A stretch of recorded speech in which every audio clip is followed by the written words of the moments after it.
Assalamualaikum warahmatullahi wabarakatuh. Salam reformasi dan salam Malaysia Madani. Hari ini kita bersama lagi dalam salah satu program terbaru Studio Keadilan iaitu Kerusi Biru, dan saya perkenalkan dahulu, saya Hanani Damirah dan saya Fatin Emelina, pengacara anda untuk program Kerusi Biru. Ya, dan sebenarnya kami di Kerusi Biru akan mengetengahkan isu-isu berkenaan dengan perkembangan politik semasa Parti Keadilan Rakyat bersama dengan tetamu-tetamu jemputan kita yang juga merupakan pimpinan-pimpinan anggota serta aktivis keadilan yang berwibawa. Betul, ya, betul. Dan ni jadi untuk program Kerusi Biru kita pada kali ini agak istimewa sikit. Betul. Sebab kita sekarang bersama dengan panel jemputan kita yang akan bercakap dan mengulas tentang Kongres Nasional Tahunan 2023 Parti Keadilan Rakyat. Betul. Jadi oleh yang demikian bersama dengan kami hari ini di Kerusi Biru, kita ada YB Adam Adli iaitu Ketua Angkatan Muda Keadilan Malaysia merangkap Timbalan Menteri Belia dan juga Sukan. Okey, kita ucapkan selamat datang kepada YB Adam Adli bersama dengan kami di Kerusi Biru hari ini. Sudi meluangkan masa. Ya. Assalamualaikum Fatin. Terima kasih untuk kesempatan yang kita ada supaya kita boleh sampaikan maklumat yang lebih mendalam. Betul. Terutama sekali pada anggota-anggota keadilan yang bakal hadir ke Kongres Nasional. Ya, betul. Sebab tu kita panggil ni edisi khas. Edisi khas Kongres.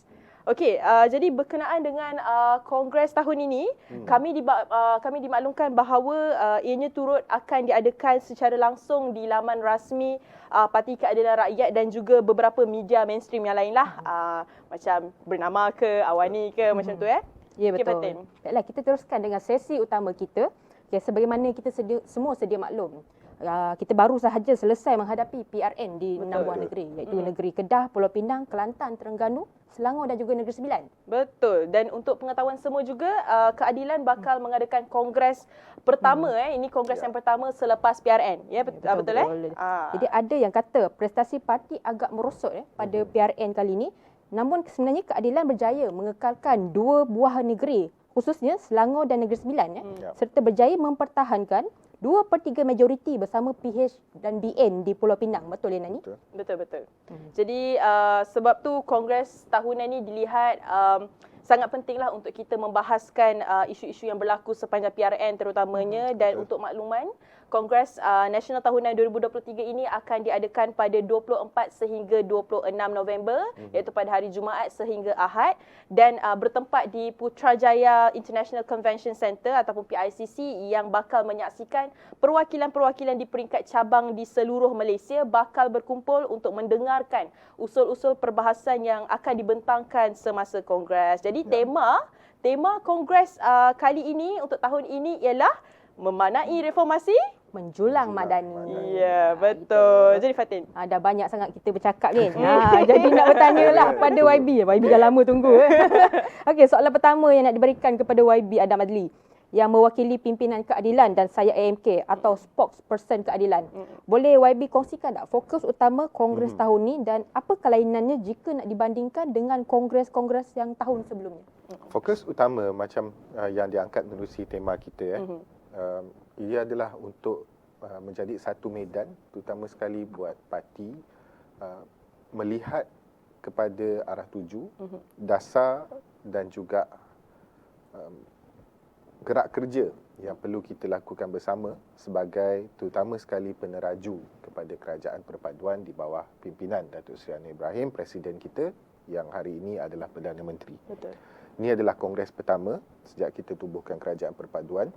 Dan ini juga menjadi satu titik penting untuk kita melihat bagaimana kita mampu untuk memastikan dasar yang dibawa oleh parti boleh dianggap sebagai dasar yang juga bakal mewarnai kepimpinan negara.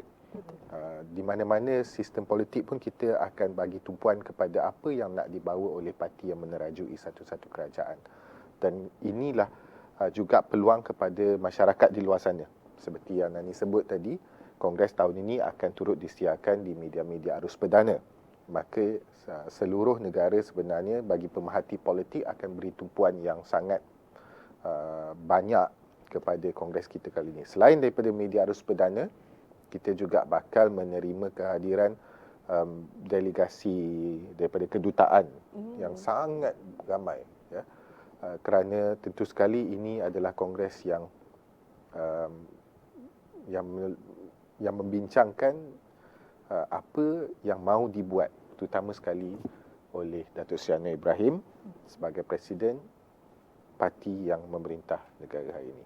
Kalau kita ingat pengalaman-pengalaman sebelum-sebelum ini pun begitulah. Bukanlah nak buat perbandingan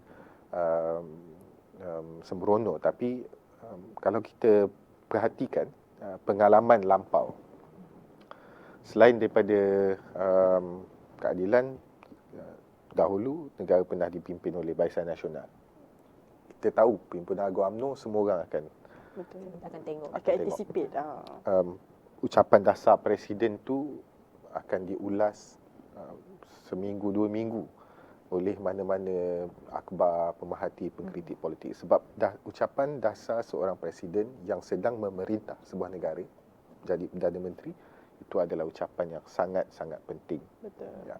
So ini adalah kelainan bagi Kongres kita tahun ini. Kongres yang saya kira akan meletakkan satu titik penting bagaimana kita nak pacu bukan sahaja parti tapi juga negara. Okey, baiklah. So kita dah dengarkan berkenaan dengan fokus utama yang ingin kita highlightkan nanti semasa kongres.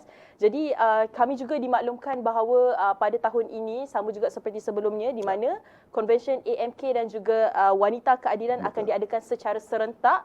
Okey, sehari sebelum convention utama iaitu pada 25 November 2023 dan daripada sayap AMK sendiri, boleh tak YB Adam kongsikan dengan penonton tentang jemputan? Sebab kita pun nak tahu juga kan berkenaan dengan jemputan, iaitu mungkin daripada segi jumlah jangkaan perwakilan yang bakal tiba kan. Betul. Dan juga berapakah jumlah pembahas dan sebagainya. Jadi Untuk Kongres Nasional Ketamudi Keadilan tahun ini yang bakal berlangsung secara serentak dengan Kongres Wanita juga,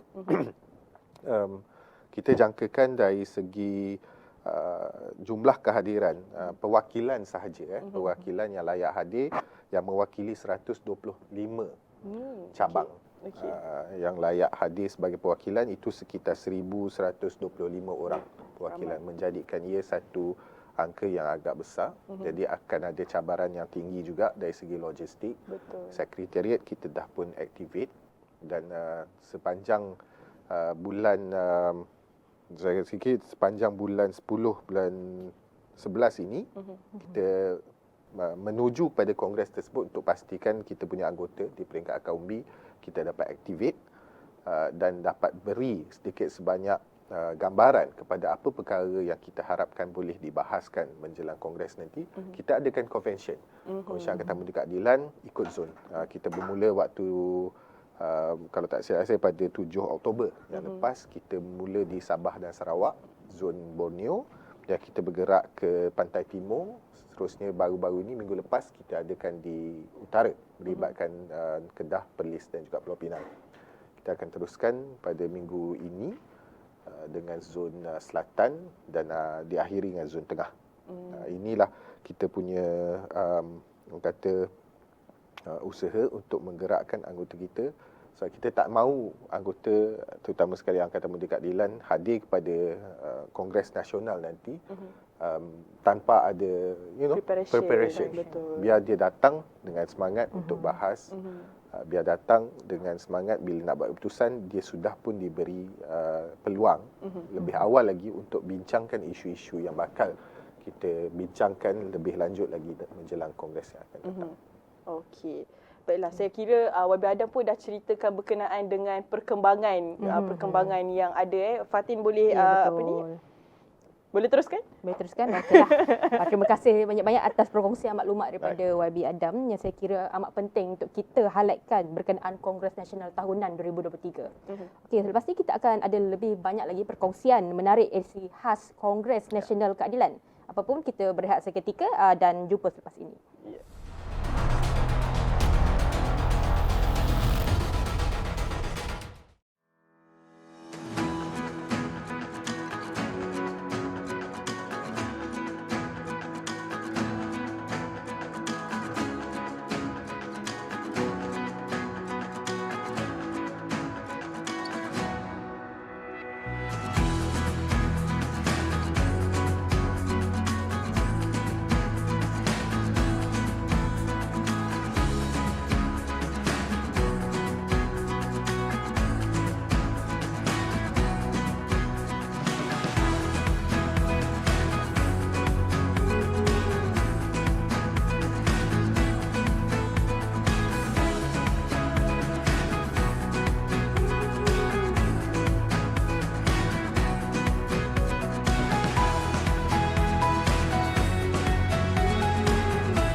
Kembali lagi bersama dengan kami dalam Kerusi Biru dan tetamu jemputan kami masih lagi YB Adam Adli di Kerusi Biru dengan topik Kongres Nasional Tahunan Keadilan 2023. Sebentar tadi kita dah bercakap berkenaan persiapan untuk sayap AMK setakat ini.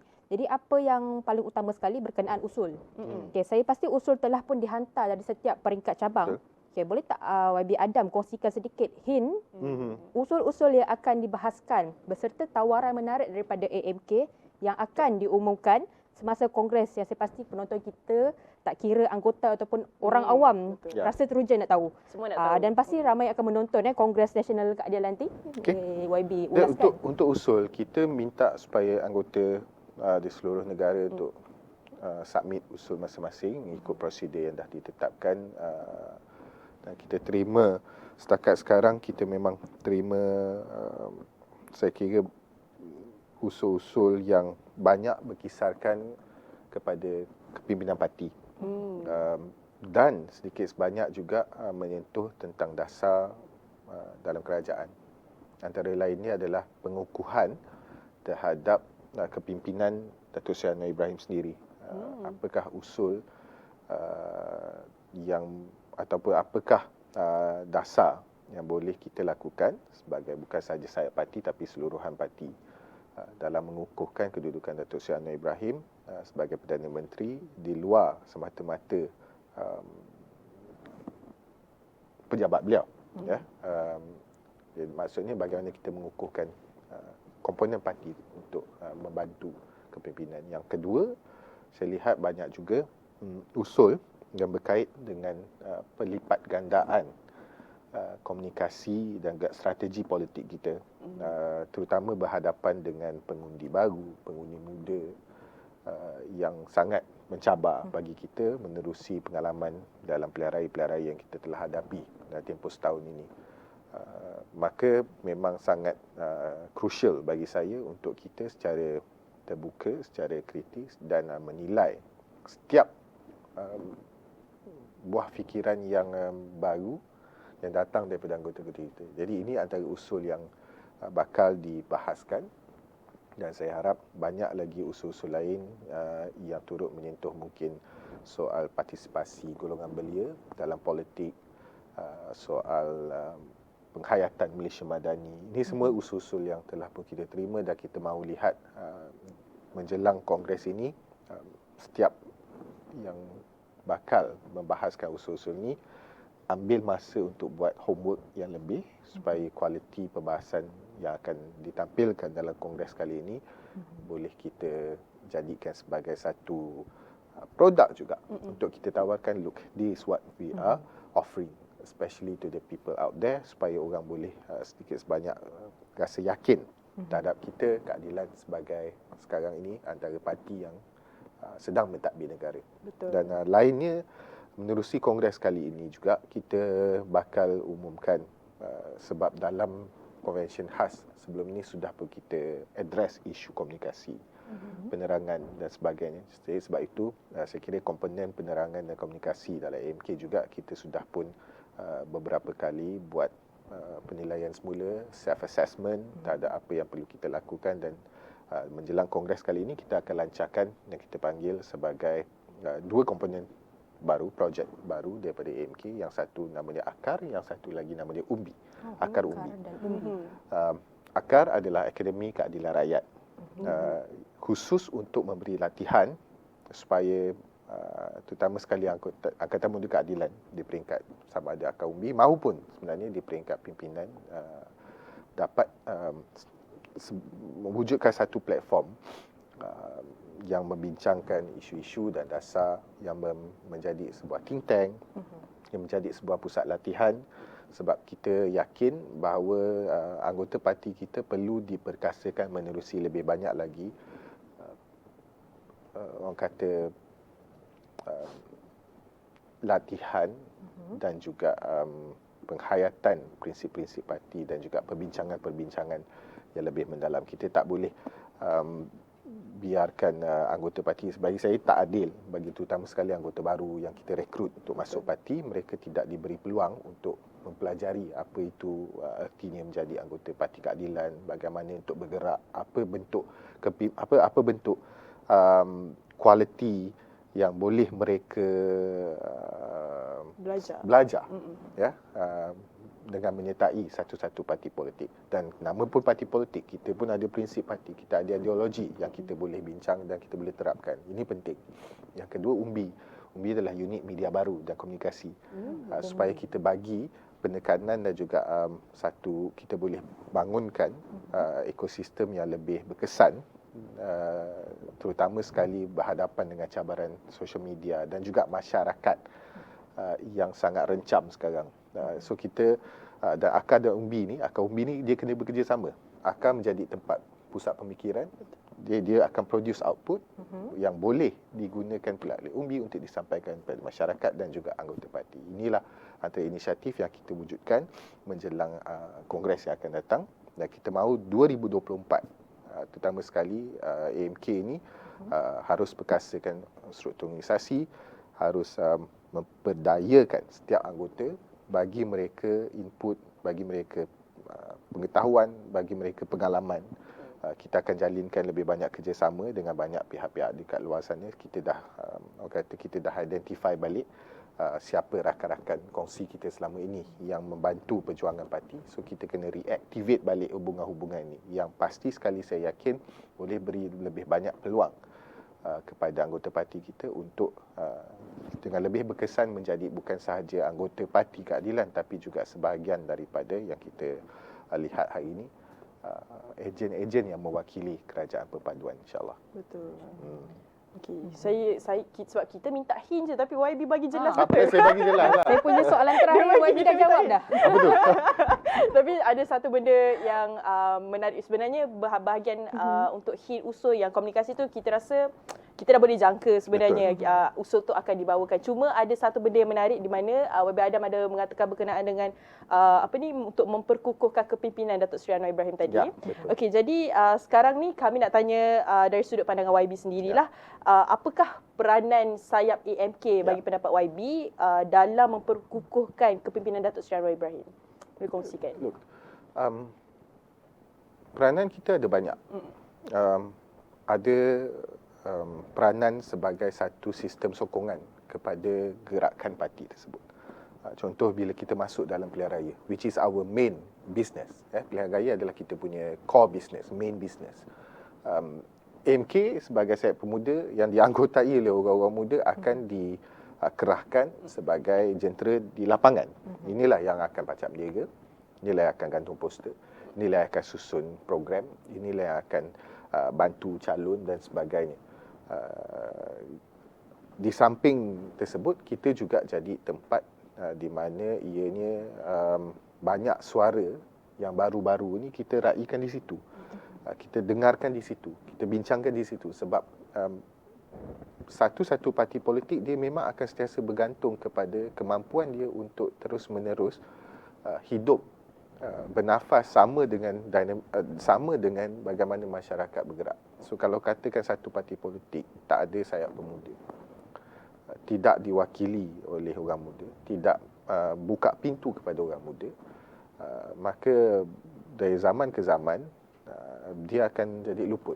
Dia tidak akan lagi dilihat senada dengan suara masyarakat. So sayap Angkatan Muda Keadilan ni juga sebenarnya jadi koridor ataupun gateway kepada terutama sekali anak-anak muda hari ini yang baru kenal politik dan sebagainya. Kalau dia nak tengok kepimpinan Datuk Seri Anwar itu macam mana, dia akan tengok yang paling dekat dengan diri dia, iaitu golongan belia yang bersama dengan Datuk Seri Anwar, iaitu apa bentuk angkatan muda ataupun apa bentuk orang muda yang dilahirkan menerusi kepimpinan.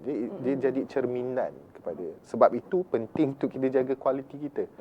Sebab itu penting untuk kita ni ialah bukannya semata-mata soal ni kita kata kita anggota keadilan, kita AMK, maka kita kena 100% ikut macam mana Datuk Seri Anwar punya method, macam mana Datuk Seri Anwar punya cara ataupun gaya dan sebagainya. Tidak semestinya, tapi kadang-kadang orang akan melihat itu juga sebagai salah satu perkara yang mereka nak faham. Apa bentuk pemuda yang dilahirkan oleh Datuk Seri Anwar, orang yang macam mana yang yang menjadi Contoh. contoh. Ya, sebab itu cara orang sebab kita AMK kita akan duduk dekat ground kebanyakan ni kan, kita bersama dengan masyarakat, so orang tak tahulah, dia tengok oh AMK macam ni, maksudnya dia akan ada tanggapan, maksudnya berkesan. Kalau dia tengok kita punya AMK ni adalah orang yang ada kepimpinan, ada vision, boleh ulas, articulate, boleh faham masalah masyarakat, ada usaha untuk selesaikan masalah masyarakat, sama ada sebagai kerajaan maupun pembangkang sebelum ini, maka dia akan lihat oh ini rupanya parti yang dipimpin, inilah orang-orang parti yang dipimpin oleh Datuk Seri Anwar. Jadi kalau dalam keadaan sekarang Datuk Seri Anwar sebagai Perdana Menteri, kita ini juga bertugas sebagai ejen kepada dasar-dasar beliau. Memang saya rasa ada satu cabaran, iaitu Datuk Seri Anwar apabila dia mulakan kepimpinan beliau hamparkan kepada kita yang kita panggil sebagai Malaysia Madani hari ini. Kesulitan muncul sebab ia adalah konsep yang sebenarnya beyond just a slogan. Semua orang tahu sebenarnya Malaysia Madani itu adalah dokumen, dia bukan hanya slogan. Jadi tugas kita inilah untuk macam mana kita nak cerna, hadam dan kemudian translate, terjemahkan pula kepada kawan-kawan kita, budak-budak muda yang mungkin baru nak tahu pasal politik. Betul. So these are the things among others, ya. Dan tentu dalam parti, of course lah kita tahu dalam parti adalah macam yang kita sebut pada awal tadi, kita adalah penggerak dan jentera kepada parti juga. Saya pun agak setuju jugalah dengan YB Adam, sebab saya rasa generasi muda zaman sekarang ni, mereka dia tak boleh relate kalau setakat baca je sejarah kepimpinan Datuk Seri Anwar. Mereka perlu melihat contoh yang ada. Yes. Betul. Okay, jadi Fatin teruskan. Okey, rasanya itu saja soalan untuk hari ini. Okey, terima kasih YB Adam atas kesudian untuk bersama dengan kami di segmen Kerusi Biru pada hari ini. Tapi sebelum tu kita nak minta YB Adam share sikit message untuk mesej utama yang ingin diutarakan, berikan kepada penonton kita. Menjelang Kongres Nasional Parti Keadilan Rakyat dan juga Kongres Nasional Angkatan Muda Keadilan tahun 2023, saya mengharap supaya setiap daripada kita ini yang hadir akan hadir dengan semangat ukhuwah, semangat setia kawan, semangat bersaudara yang kuat. Kita raikan perbezaan pandangan dengan cara berhujah. Kita raikan perbahasan yang bakal ditampilkan dan kita tunjukkan kepada rakyat, terutama sekali rakyat Malaysia yang bakal memerhatikan kongres kita bahawa inilah Parti Keadilan Rakyat yang hari ini sedang mentadbir negara menerusi kepimpinan Datuk Seri Anwar Ibrahim, dan gunakan peluang pada kongres kali ini untuk ia ini dijadikan sebuah medan bagi kita memperkukuhkan parti supaya kita dapat meneruskan kesinambungan pentadbiran dan juga tentu sekali dasar-dasar baik yang lahir daripada wacana-wacana dalam parti selama ini, insya-Allah. Semangat reformasi itu diteruskan. Ya, itu dia semangat reformasi yang akan diteruskan. Baiklah, apabila berakhirnya mesej itu tadi, okey, kita nak ucapkan dulu terima kasih kepada YB Adam Adli atas kesudian untuk bersama dengan kami di Kerusi Biru pada hari ini. Dan anda semua jangan ke mana-mana sebab kembali kita selepas ini bersama lagi dengan seorang pimpinan keadilan bagi edisi khas Kongres Nasional Tahunan Keadilan. Kalau nak tahu siapa, kena tunggu dulu. Okey.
Baiklah, kembali lagi bersama kami di Kerusi Biru. Sebentar tadi kita bersama dengan YB Adam Adli yang berkongsi berkenaan dengan persiapan dan juga gerak kerja setakat ini mewakili sayap Angkatan Muda Keadilan. Dan sekarang ini menemani kami di studio pula, kita ada VVIP juga dan kami bawakan ke studio hari ini YB Fadlina Siddiq, Ketua Wanita Keadilan Malaysia merangkap Menteri Pendidikan. Selamat datang YB. Terima kasih untuk ucapkan atas kesudian YB kerana sudi bersama-sama kami dalam Kerusi Biru hari ini. Betul. Okey. Buat pengetahuan semua, Kongres Nasional Tahunan Keadilan akan berlangsung pada 24 hingga 26 November 2023 ni. Betul. Okey. Baiklah, soalan yang lebih kurang sama juga kita nak tanya kepada YB Fadlina. Tadi kita dah tanya kepada YB Adam Adli untuk mewakili sayap AMK, dan kali ini kita akan soalan kita lebih tertumpu kepada sayap wanita keadilan dan wakil pimpinan tertinggilah terutamanya. Dan Fatin. Ya, baik, kita teruskan dengan soalan yang pertama berkenaan fokus utama Kongres tahun ni dan apakah kelainannya jika nak dibandingkan dengan kongres-kongres sebelum ini? Terima kasih pada kedua-dua pengemudi Kerusi Biru pada hari ini. Saya ingat penting untuk kita garis bawahi kenapa kongres kali ini sangat penting adalah kerana pertamanya adalah kerana pastinya inilah kali pertama kita berkongres sebagai kerajaan. Jadi semangat, vibe dan pastinya saya ingat aura kongres harus dirasai sehingga akar rumput supaya kehadiran perbincangan yang akan kita angkat dan khususnya usul yang akan diangkat semasa kongres mestilah memaknai apa yang kita cuba terjemahkan pertama dalam kita punya yang kita sebut sebagai tema kita. Tema kali ini saya fikir adalah tema yang benar-benar ingin kita angkat bila kita bercakap tentang maknanya reformasi dan bagaimana kita nak menjulang madani itu, memaknai reformasi menjulang madani. Jadi inilah dia, saya ingat antara trivia-trivia penting dalam kongres kali ini yang mesti menjadi kiranya kita panggil sebagai tumpuan utama kepada semua ahli keadilan. Jadi kehadiran sangat penting. Usul ini perlu diterjemahkan dalam konteks memaknai reformasi dan menjulang madani itu, dan yang paling penting adalah melihat barisan pimpinan yang juga bukan saja barisan pimpinan parti tetapi juga barisan pimpinan negara bercakap dalam pentas kongres sebagai parti yang menjadi sebahagian daripada kerajaan perpaduan. So saya rasa fokus utama daripada sayap wanita keadilan juga jelas, sama seperti sayap Angkatan Muda Keadilan tadi. Tapi sekarang ni saya rasa penonton pun nak tahu jugalah berapakah jangkaan jumlah perwakilan dan juga pemerhati yang bakal turut bersama-sama dalam kongres nanti, dan berapakah jumlah pembahas bagi sayap wanita? Adakah jumlahnya masih sama atau bertambah atau bagaimana? Kita cuba bawa kelainan kali ini, tapi soal perwakilan dan soal pemerhati itu adalah mengikut proses maknanya garis panduan dan maknanya perlembagaan parti lah. Maknanya saya jangkakan perwakilan 1,000 dan maknanya pemerhati itu mungkin lagi ramai yang akan hadir. Dan kalau boleh kita mahu semua ahli keluarga keadilan berada dalam tempoh kongres ini, kerana inilah hari raya kita. Hari refleksi, hari muhasabah yang mesti dirasai oleh semua ahli kita. Yang kedua, pembahas, ini yang ada special sikit kita nak buat.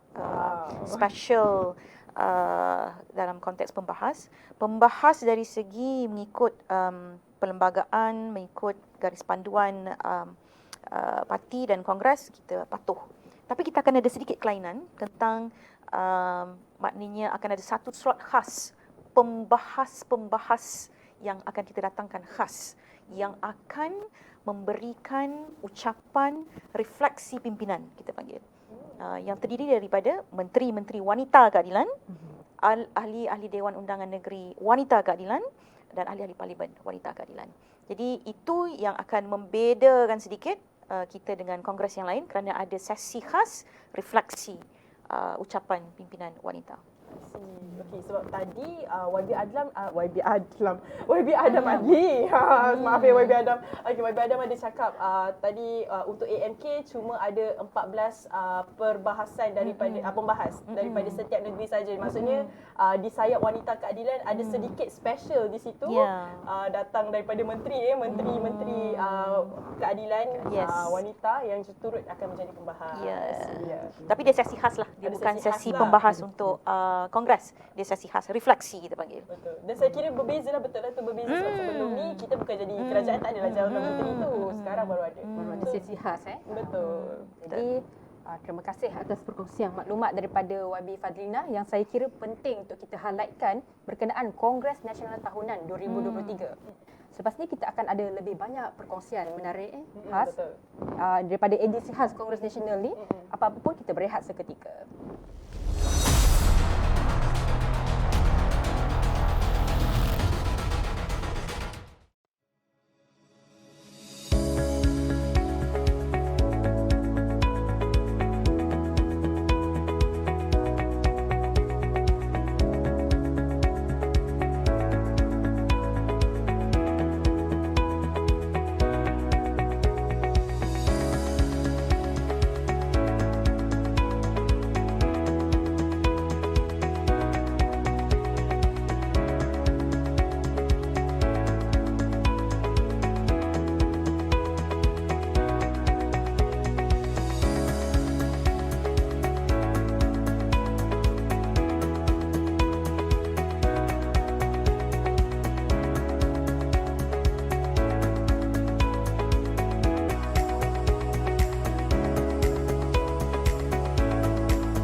Kembali lagi bersama dengan kami dalam Kerusi Biru dan bersama tetamu jemputan kita untuk segmen yang seterusnya ini juga YB Fadlina, Ketua Wanita Keadilan Malaysia dengan topik Kongres Nasional Tahunan Keadilan 2023. Ya, betul. Tadi kita dah bercakap tentang persiapan untuk sayap wanita setakat ni. Jadi yang paling utama sekali berkenaan usul. Saya pasti usul telah pun dihantar dari peringkat cabang. Boleh tak YB kongsikan sedikit hint usul-usul yang akan dibahaskan beserta tawaran menarik daripada wanita yang akan diumumkan semasa kongres supaya penonton kita, tak kira anggota ataupun orang-orang awam, teruja nak tengok kongres nasional ni nanti. Betul. Sebab sebelum ni tadi kita orang minta hint je, tapi YB Adam dia bagi saya rasa macam dia dah bocor semua. Kita minta hint je sebenarnya. Dia tak bagi hint. Semua. Dia cerita Dia bagi hint je, semua. bagi hint je. Bagi hint.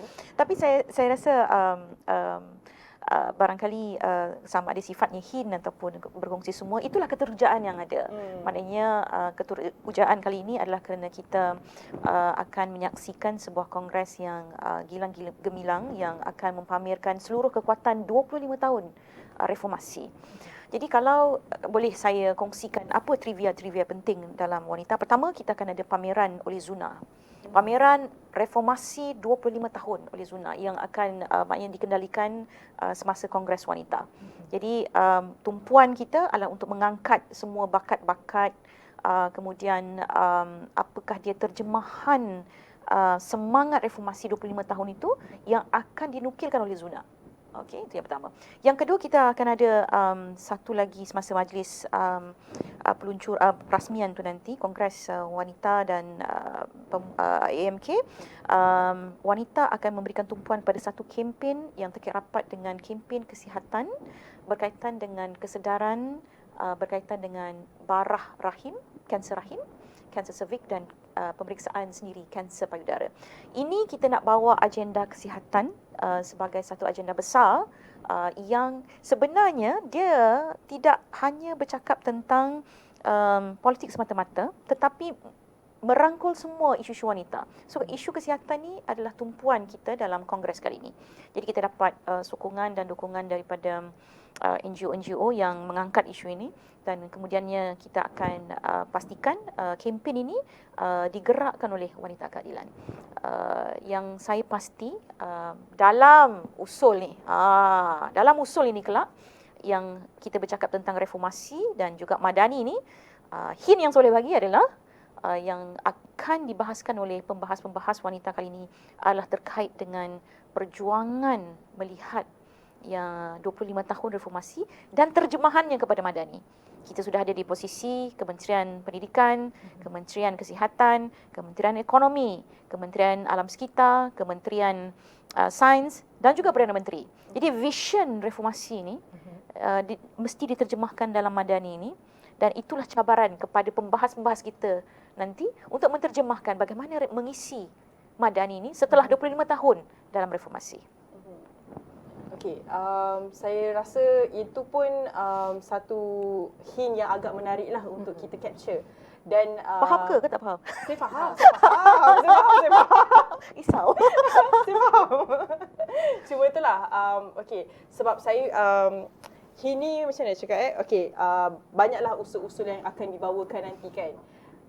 Nanti bila kongres nanti kita jarang tahu nak jumpa semua cabang kan, betul tak? Ini adalah satu platform yang saya kira inilah masanya untuk setiap cabang tu berjumpa kan. Okey, jadi disebabkan kongres ini adalah satu wadah ataupun platform yang kita boleh gunakan untuk macam kita cakap tadi, ini adalah merupakan kali pertama di mana kita menjadi kerajaan.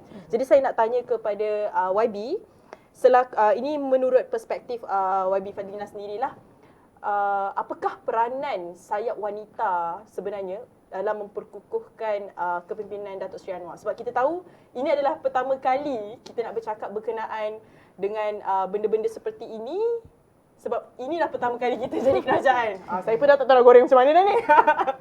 Okey, silakan YB. Saya fikir adalah satu penghargaan yang cukup besar apabila dua kementerian terbesar diberikan amanat kepada keadilan dan kepada dua wanita keadilan. Satu ketua wanita dan satu lagi maknanya Dr. Zaliha adalah juga mantan pimpinan wanita.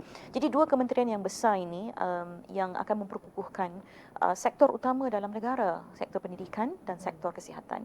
Jadi cabaran itu sangat besar, tapi saya fikir setakat ini kami maknanya melaksanakannya dengan penuh amanah. Itu bezanya. Bila kita, saya fikir kerana kita sudah biasa terdidik dengan agenda dan input serta gagasan reformasi. Jadi apabila kita masuk saja kementerian itu, agenda reformasi itu mesti diterjemahkan tanpa kompromi. Jadi itu, tapi cabarannya cukup besar of course, ya, kita tak nafikan. Tapi saya fikir saya dan Dr. Zaliha apabila mendapat mandat itu, dia bukan saja kerana kita membawa nama keadilan, tetapi juga sebenarnya menterjemahkan itu yang saya fikir itu cabaran lebih utama. Dan itulah yang kita mahu terus dukung dan sokong Yang Amat Berhormat Perdana Menteri, kerana satu, amanah yang diberikan, kedua, mandat itu, dan ketiga, membuka reformasi dalam agenda-agenda kementerian masing-masing, menterjemahkan madani itu dalam konteks memastikan bahawa ia benar-benar diangkat dan dijulang dalam kementerian yang kami terajui. Adapun tentang peranan wanita ini, saya fikir apabila saya dan Dr. Zaliha ini diberikan, itulah dia penghargaan kepada wanita keadilan. Dan saya ingat wanita keadilan kena ambil peluang ini untuk benar-benar bersama untuk menterjemahkan aspek-aspek khususnya benda yang paling sentrik dalam masyarakat. Soal education, pendidikan, soal kesihatan ni benda yang paling basic dalam masyarakat. Jadi sebab itu saya fikir tidak ada ruang untuk kita tidak perform. Kita harus perform sebab ini benda yang asas, benda yang kita sering laungkan selama beberapa tahun tentang perlunya islah dalam semua konteks. Dan hari ini kita dapat maknanya dua wanita untuk memegang dua kementerian yang cukup penting, cukup crucial dan cukup sentrik dalam masyarakat. Jadi penting mesej ini sampai kepada semua wanita keadilan bahawa dua segmen ini harus diterjemahkan dengan baik. Jadi fungsi wanita keadilan dalam parti ini adalah untuk menterjemah Malaysia Madani itu ke dalam masyarakat. Jadi sebelum kita melabuhkan tirai saya. Soalan terakhir saya untuk Wabi Fadlina. Mungkin selepas ni Hanani ada soalan cepu mas lagi, kita tak tahu. Okey, apakah mesej utama yang ingin disampaikan oleh sayap wanita semasa kongres dan apakah harapan Wabi Fadlina? Saya ingat mesej masih melingkari tema itu dan juga bagaimana kita melihat kali ini dalam perspektif kita sebagai kerajaan. Sebab itu dalam perbahasan usul nanti kita tidak maknanya kita telah menetapkan bahawa usul itu mesti yang harus dipandu oleh naratifnya adalah reformasi dan juga madani. Sebenarnya juga satu lagi dalam perbahasan itu juga dan ruang yang kita panggil sebut ruang refleksi pimpinan wanita itu nanti akan ada juga ruang untuk pimpinan-pimpinan wanita berkongsi aspirasi mereka memimpin negeri, sebab kita ada negeri yang dipimpin maknanya oleh exco-exco wanita, Perak dan juga Negeri Sembilan. Jadi saya fikir ini ruang yang sangat baik untuk kita melihat dan mewajahkan reformasi dalam konteks memastikan bagaimana kita berfungsi di peringkat negeri, parlimen dan juga kementerian. Jadi segmen ini bagi saya mesti didengar, disambut dan juga benar-benar dimaknai lah dalam kongres itu. Yang kedua, bila kita cakap tentang usul ini, kita juga menekankan bahawa usul ini mesti dipandu dalam konteks satu, naratif ekonomi, yang kedua, naratif institusi, yang ketiga, community. Jadi ketiga-tiga aspek ini harus digarap dengan baik oleh pembahas untuk mengangkat tema reformasi dalam institusi, reformasi ekonomi, reformasi community, dan bagaimana madani akan membentuk kerangka ekonomi, community dan juga institusi yang kita maksudkan itu. Okey, baiklah. Boleh tajuk tesis dah Fatin. dapat Dapat idea. dapat idea dah. Saya okey. pun dapat idea nak pedes tajuk apa nanti. Saya ada soalan ekstra Itulah nak saya rasa tanya. macam saya ada nak tanya berkenaan dengan tapi ni di luar konteks kongres sedikit lah, tapi dia lebih kepada macam mana sebab kita saya rasa kita dalam wanita keadilan ni sebagai ejen untuk menarik minat wanita-wanita di luar sana juga sebagai untuk menyertai politik sebenarnya. Sebab orang rasa politik ni tak penting tapi sebenarnya sentiasa dekat dengan kita. Jadi ini soalan cepu emas, tak adalah cepu emas sangat pun. Saya rasa klise tapi saya nak tahu juga pada pendapat YB, apakah kekangan sebenar wanita ni tak boleh nak masuk dalam politik, nak terlibat dalam politik dan apakah selain daripada punca, apakah solusi kepada hal tersebut? Itu memang tajuk tesis. Okay. Kita sebenarnya dah ada banyak input daripada maknanya yang researcher, pengkaji-pengkaji yang membuat tentang partisipasi wanita dalam politik. Tapi saya nak ringkaskan begini, kerana saya tidak fikir naratif tentang penglibatan wanita dalam politik itu selamanya menjadi kebimbangan. Saya tidak fikir begitu. Contohnya saya lah, maknanya tiba-tiba masuk, Fatin pun tiba-tiba kan Fatin kan. Kita tak ada naratif maknanya mesti tidak ada. Kita masuk itu sebab ketika itu kita tahu negara memerlukan kita. Kita tahu ketika itu kita mesti buat perubahan melalui parti politik dan partisipasi kita dalam politik ketika itu.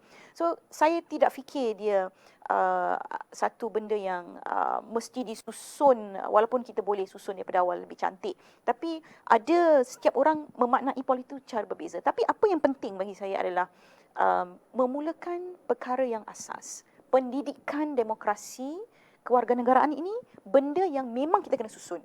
Sebab itu bila undi 18 kena ada program pengisian untuk wanita. Serikali apa pengisian? AMP apa pengisian? Wanita macam mana nak sambut ya? Tapi saya sangat bangga MPWP, Majlis Pimpinan Wanita hari ini. Saya fikir ini antara kejayaan yang menyambut undi 18 yang menyambut kepimpinan wanita. 50% adalah wanita muda, 30-40. Jadi maknanya kita mewajahkan wanita ini mengikut arus perdana, mengikut apa yang kita sebut sebagai keperluan demokrasi ketika ini. Jadi sebab itu saya fikir cabaran dan halangan itu bagi saya dia sudah menjadi sebahagian lah daripada perbahasan akademik dan juga real politik. Ya. Kita tak dapat nafikan bahawa politik ini harus dimulai dengan politik akar rumput. Maknanya cabang sangat penting. Jadi wanita tidak boleh mesti berada dalam cabang, pimpinan cabang, baik wanita cabang maupun cabang secara keseluruhan. Dan proses mendidik demokrasi ini harus bermula di semua sudut. Maknanya cabang, wanita cabang, ranting, itu benda paling asas. Dan juga bergantung kepada isu. Sebab itu, saya fikir bila kita susun kongres kali ini, kita akan lihat beberapa pendekatan penting. Pendekatan melalui seni misalnya, sebab itu kita jemput Abang Zuna kita. Pendekatan melalui kesihatan, sebab itu kita akan lancarkan dan luncurkan kempen kesihatan, kesedaran. Kita ada refleksi pimpinan. Sebab apa? Kita nak latih leadership. Kita nak bagi mereka pengalaman melihat bagaimana menteri, bagaimana adun, bagaimana ahli parlimen wanita kita membuat refleksi pimpinan dalam kongres kali ini. Jadi naratif ini kita susun supaya proses pembugaran kesedaran politik, pembugaran minat kepada maknanya urusan-urusan sasiah ini kita pastikan terus berada dan dalam pipeline keadilan, insya-Allah. Okey, baik YB Fadlilah, memandangkan ini adalah kesempatan keemasan untuk kita bertemu dengan YB. Saya ada soalan nak tanya. Ini berkaitan dengan Kementerian Pendidikan.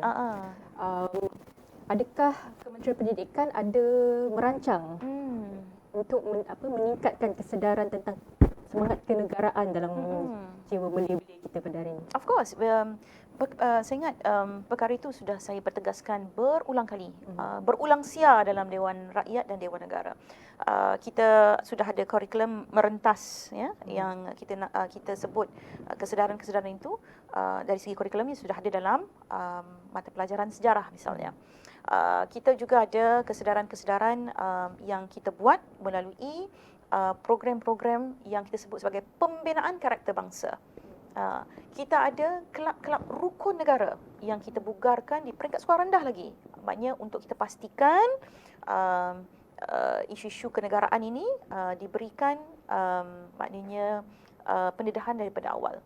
Dalam konteks program-program kita dengan KBS yang merentas, ya, merentas kementerian, kemudian di peringkat Kementerian Pendidikan sendiri, kita sudah ada bila kita sebut tentang kem pembinaan karakter bangsa.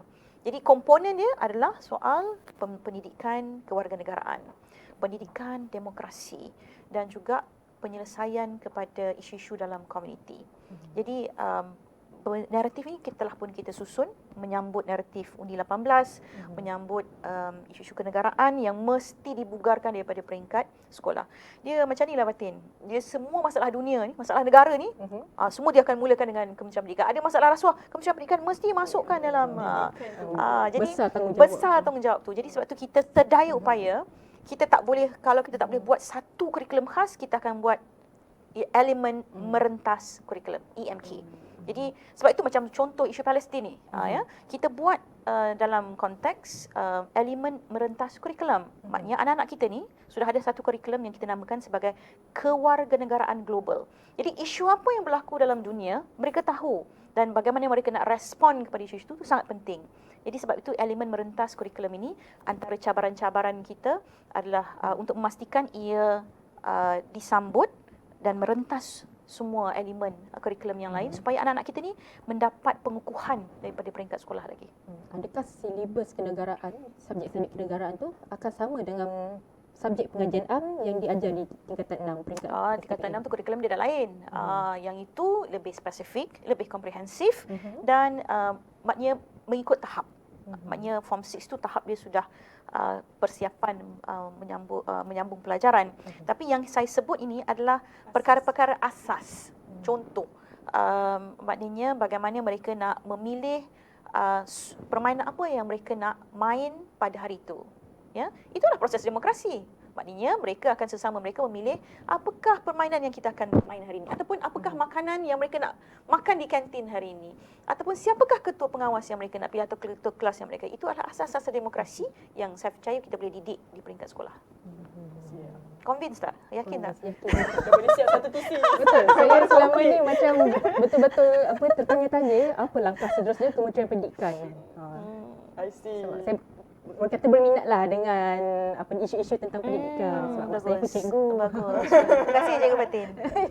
Baiklah, terima kasih kita ucapkan kepada YB Fadlina atas perkongsian panjang lebar itu tadi dan juga kesudian YB untuk bersama dengan kami di Kerusi Biru pada hari ini. Ya, betul. Jadi sekian program Kerusi Biru kita pada malam ini. Jangan lupa follow laman rasmi Facebook, Twitter, TikTok dan YouTube Parti Keadilan Rakyat dan juga jangan lupa follow TikTok Studio Keadilan untuk mengetahui rancangan-rancangan yang akan dijalankan secara live pada masa akan datang. Jadi saya Fatin Emelina Dan saya Hanani Damira. Dengan itu, Assalamualaikum warahmatullahi wabarakatuh. Selamat malam.